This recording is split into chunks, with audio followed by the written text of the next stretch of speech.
For most of the last century, a prevailing theory within the field of nutrition was that by eating acid-forming foods, such as meat, we were in essence at risk of peeing our bones down the toilet. And no wonder. Experiments dating back to 1920 showed over and over that if you add meat to the diet, you get a big spike in the amount of calcium being lost in the urine.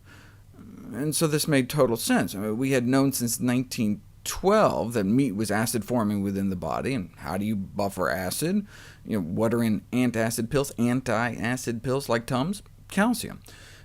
Meat and eggs have a lot of sulfur-containing amino acids, 2 to 5 times more than grains and beans, that are metabolized into sulfuric acid, which the body buffers with calcium. That's why the antacids like Tums are made out of calcium. Calcium can buffer acid. And where is calcium stored in the body? The skeleton. So the thinking was that every time we ate a steak, our body would pull calcium from our bones bit by bit, and over time this could lead to osteoporosis. Based on 26 such studies, every 40 grams of protein we add to our daily diet, we pee out an extra 50 milligrams of calcium. And look, we only have about 2 pounds of calcium in our skeleton, so the loss of 50 a day would mean losing close to 2% of our bone calcium every year. And so by the end of the 20th century, there was little doubt that acid-forming diets would dissolve our bones away. But if you actually look at all the studies done on protein intake and bone health, that's not what you find. So where's the flaw in our logic? Right? Meat leads to acid, which leads to calcium loss, which leads to bone loss, right?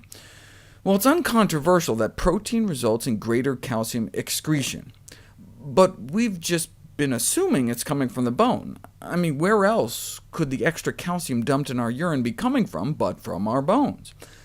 This is the study that appeared to solve the mystery. An intrepid group of researchers tried feeding a bunch of volunteers radioactive calcium, and then putting them on a high-protein diet.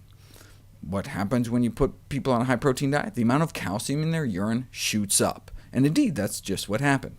But here's the big question.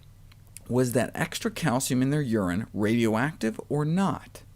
And to everyone's surprise, it was radioactive, meaning that the excess calcium in the urine was coming from their diet. Remember, they're feeding them radioactive calcium. So the excess calcium in their urine wasn't coming from their bones, but from what they were eating. What seemed to be happening is that the excess protein consumption boosted calcium absorption from down around 19% up to 26%. So all of a sudden there was all this extra calcium in the blood, so presumably the kidneys are like, whoa, what are we going to do with it all? So they dump it in the urine. 90% of the extra calcium in the urine after eating a steak doesn't appear to be coming from our bones, but from our diet. We're not sure why protein boosts calcium absorption. Maybe the protein increases the solubility of calcium by stimulating stomach acid production. Whatever the reason, yes, more calcium lost, but more calcium gained, such that in the end, most of that extra calcium is accounted for. So in effect, more calcium is lost in the urine stream, but may be compensated by less loss of calcium through the fecal stream.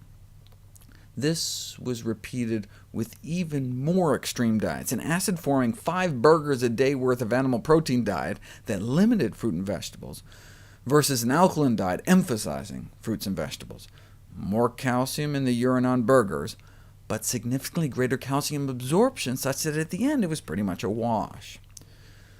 Other studies have also since supported this interpretation. Here's an ingenious one. Feed people a high animal protein diet, but with an alkali salt to neutralize the acid.